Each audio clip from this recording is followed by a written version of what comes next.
Picture a country where corruption is so ingrained it appears to be the status quo. Welcome to Somalia, a nation wrestling with this exact predicament.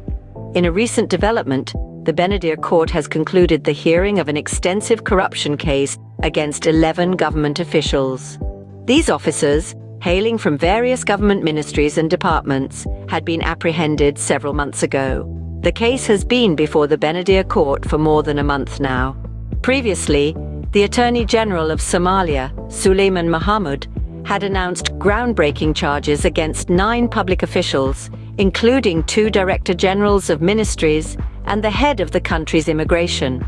They were indicted for misappropriation of property, forgery of documents, embezzlement and theft of public property, abuse of public office, negligence, and failure to fulfill their duties. Till recently, 9 of these accused individuals were in prison, while 9 others remained at large, having escaped the country. As of Tuesday, the regional court has wrapped up the hearing of this case. Now, the officers, along with the rest of the populace, anxiously await the court's verdict, to be given after careful consideration of all the evidence presented. In an unprecedented move, the proceedings were open to the public who could follow the case live. But to understand the full extent of this issue, we need to delve a little deeper into the history of corruption in Somalia. This is a country that has consistently ranked as one of the most corrupt in the world.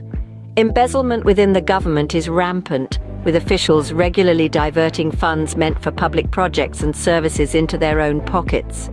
The misuse of public goods for private gain is not confined to the government alone. Indeed, it permeates nearly every facet of Somali society.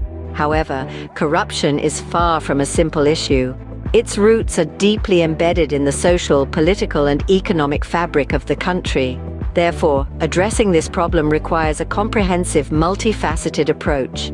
It demands the active involvement of both the government and society at large. In a world often dominated by headlines of war, natural disasters, and political upheaval, it's easy to overlook the silent, insidious issue of corruption.